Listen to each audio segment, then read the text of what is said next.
নমস্কার, আমি doctor Arundhati Chakraborty, obstetrician and gynaecologist. আজকের আমরা কথা বলবো নর্মাল ডেলিভারির ব্যাপারে। নর্মাল ডেলিভারিকে নর্মাল এই কারণে বলা হয় কারণ মানুষ প্রাকৃতিক নিয়মে তার ভ্যাজাইনা দিয়েই ডেলিভার করে। নর্মাল ডেলিভারি দু রকমের হয়। এক হচ্ছে স্পন্টেনিয়াস নর্মাল ডেলিভারি, যেখানে মা নিজের থেকেই লেবারে যায়, আর এক হচ্ছে ইনডিউসড নর্মাল ডেলিভারি, যেখানে মাকে ওষুধ দেওয়া হয় ব্যথা তোলার জন্যে এবং তারপরে নর্মাল ডেলিভারি হয়। নর্মালি একটা প্রেগনেন্সি 40 সপ্তাহ ডিউরেশনের হয়। নর্মাল ডেলিভারি মোটামুটি 37 থেকে 42 উইক্সের মধ্যে হয়। নর্মাল ডেলিভারিতে একটা ছোট কাট দরকার লাগতে পারে, যাকে বলে এপিসিওটমি। কিছু কিছু সময় নর্মাল ডেলিভারির সময় কিছু অ্যাসিস্ট্যান্স দরকার লাগে উইথ সাম ইনস্ট্রুমেন্টস। দুটি তার মধ্যে কমন, এক হচ্ছে ফরসেপস, এক হচ্ছে ভ্যাকিউম। ফরসেপস হচ্ছে একটা ইনস্ট্রুমেন্ট, সাঁড়াশির মতোই দেখতে ব্যাপারটা, যেটা বাচ্চার মাথায় ফিক্স করা হয়, সেটার হেল্পে বাচ্চাকে টেনে বার করা হয়। ভ্যাকিউমের ব্যাপারে 3 ইডিয়টস সিনেমার থেকে আমাদের অলমোস্ট সবারই একটা আইডিয়া হয়েছে। জিনিসটা এক্স্যাক্টলি ওরকম না হলেও মোটামুটি ওই দিকে। এতে একটা ভ্যাকিউম কাপের মতো জিনিস বাচ্চার মাথায় লাগানো হয়, একটা সাকশন ক্রিয়েট করে বাচ্চাকে বার করতে হেল্প হয়। এইগুলোকে বলে অ্যাসিস্টেড ভ্যাজাইনাল ডেলিভারি। যে কোনো মায়ের একটা এক্সপেকটেশন থাকে from the day she is pregnant, যে তার ডেলিভারি এক্সপিরিয়েন্স যেন ভালো হয়, কোনো খারাপ মেমোরিজ যেন না থাকে, আর একটা হেলদি বাচ্চা যেন সে কোলে পায়। এবার নর্মাল ডেলিভারি হওয়ার জন্যে কয়েকটা প্রিরেকুইজিট আছে। আপনি নর্মাল ডেলিভারি সেই জায়গাতেই করতে পারেন যেখানে একটা স্কিল্ড অবস্টেটিশিয়ানের টিম আছে এবং একটা স্কিল্ড নার্সিং টিম আছে, যারা মাকে কন্টিনিউয়াস মনিটর করবেন, যাতে যদি কোনো রকম সমস্যা হয় যে কোনো সময় সেই মাকে সিজারিয়ানের জন্য পোস্ট করা যেতে পারে। যে হসপিটালে এই ফেসিলিটি আছে, যে হসপিটালে 24 আওয়ার্স সিজারিয়ান সেকশনের সুবিধে আছে, যে হাসপাতালে অ্যানাস্থেসিস্ট আছে, মানে অজ্ঞানের ডাক্তারবাবু সারাক্ষণ প্রেজেন্ট থাকেন, সেই হসপিটালে নর্মাল ডেলিভারি করা যেতে পারে। আর যে হসপিটালে বাচ্চাকে কন্টিনিউয়াস মনিটর করার জন্য একটা টিম আছে। নেক্সট আসবো নর্মাল ডেলিভারি কার কার করা সম্ভব, কার কার করা সম্ভব না। নর্মাল ডেলিভারি যদি কিছু সমস্যা থাকে ডিউরিং প্রেগনেন্সি, যেমন যদি ফুল নিচের দিকে থাকে, যাকে প্ল্যাসেন্টা প্রিভিয়া বলে, বা যদি কোনো বড় ফাইব্রয়েড থাকে, বা জরায়ুর মুখে কোনো টিউমার থাকে, কোনো ইনফেকশন থাকে, তাহলে নর্মাল ডেলিভারি করা সম্ভব নয়। আর একটা ব্যাপার হচ্ছে যদি বাচ্চা ঘুরে থাকে, নর্মালি বাচ্চা ইউএসজিতে দেখবেন আপনারা সবাই কেফ্যালিক পজিশন লেখা থাকে। কেফ্যালিক মানে হচ্ছে বাচ্চার মাথা নিচের দিকে আছে, পা উপর দিকে আছে জরায়ুর মধ্যে। যদি তার উল্টো হয়, যে বাচ্চার মাথা উপর দিকে আছে এবং তার পেছন পা এইগুলো হচ্ছে নিচের দিকে আছে, যাকে ব্রিচ বলে, বা যদি ট্রান্সভার্স পজিশন থাকে, মানে বাচ্চা এরকম ট্রান্সভার্স ভাবে আছে, তার স্পাইনটা perpendicular to the uterine axis আছে, তার হাত এবং পা নিচের দিকে, তাহলে নর্মাল ডেলিভারি করা সম্ভব হয় না, তখন সিজারিয়ান করতে হবে। আরও কিছু কিছু ইন্ডিকেশনস আছে যেখানে নর্মাল ডেলিভারির কন্ট্রাইন্ডিকেশন আছে। তাছাড়া বাকি সব কেসেসেই নর্মাল ডেলিভারি করা সম্ভব।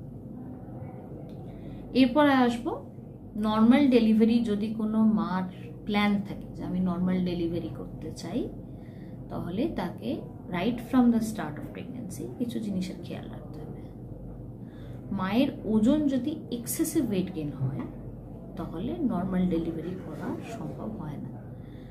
যে মার বেসাল মানে বডি মাস ইন্ডেক্স যদি নর্মাল রেঞ্জের মধ্যে থাকে, তাহলে মোটামুটি 12 কেজির মতো ওয়েট গেইন সে সারা প্রেগনেন্সি জুড়ে করতে পারে। যে মায়ের বিএমআই বেশি, যে ওভারওয়েট, তার 8 থেকে 9 কেজি ওয়েট গেইন যেন সারা প্রেগনেন্সিতে হয়। তাকে মাকে সারা প্রেগনেন্সি ফিজিক্যালি অ্যাক্টিভ থাকতে হবে কিছু এক্সারসাইজেস করতে হবে, যেগুলোর ব্যাপারে পরে বলছি। এইগুলো করলে মা is fit and ready for a normal delivery.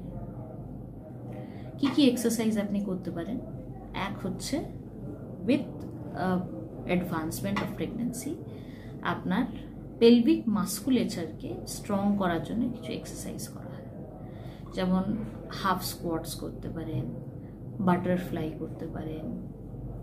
R pelvic মাসেলসগুলো strengthening কিছু এক্সারসাইজেস হয়, পেলভিক মাসাজেস বলে এগুলোকে। এইগুলো করলে যেখান থেকে বাচ্চা বেরোচ্ছে সেই জায়গাটা অনেকটা প্লায়াবল থাকে, যাতে একটা গোটা বাচ্চা বেরোনোর সময় প্রচণ্ড বেশি ছিঁড়ে বা ফেটে না যায়।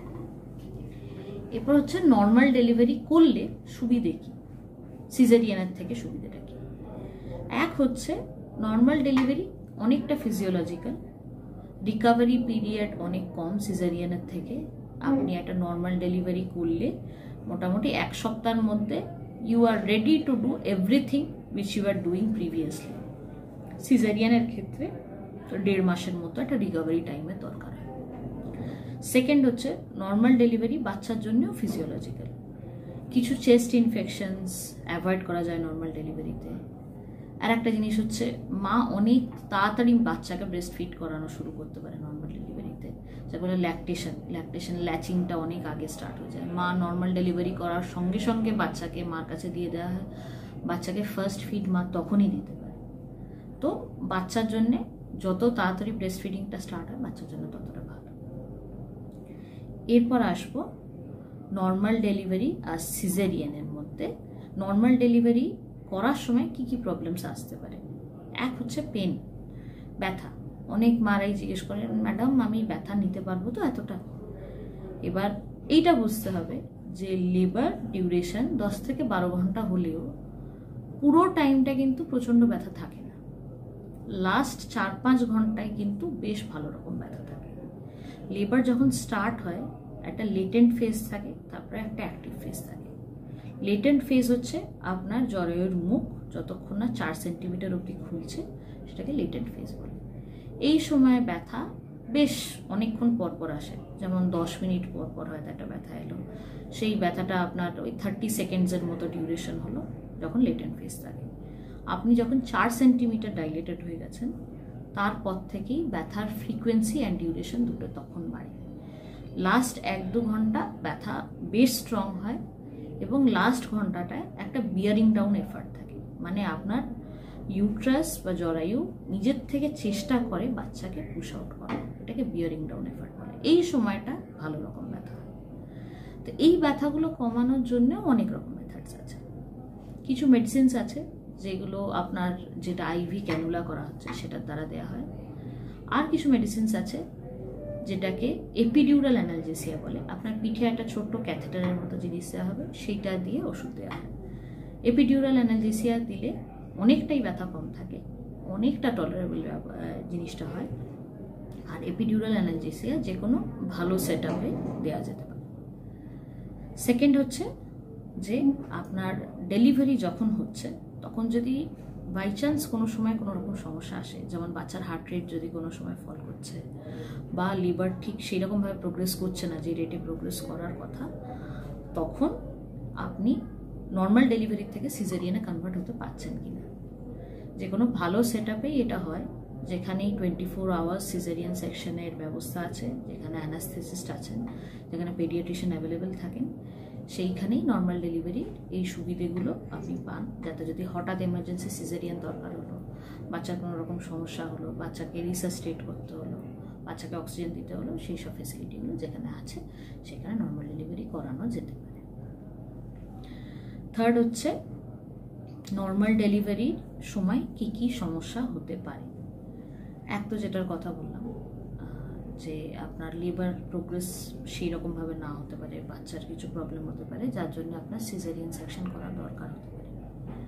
সেকেন্ড হচ্ছে নর্মাল ডেলিভারির পর কখনো কখনো কিছু কিছু মাদের হেভি ব্লিডিং হয়, তাকে হেমারেজ বলে, প্রাইমারি হেমারেজ বলে, পোস্টপার্টাম হেমারেজ, সেইটা হওয়ার একটা চান্স থাকে।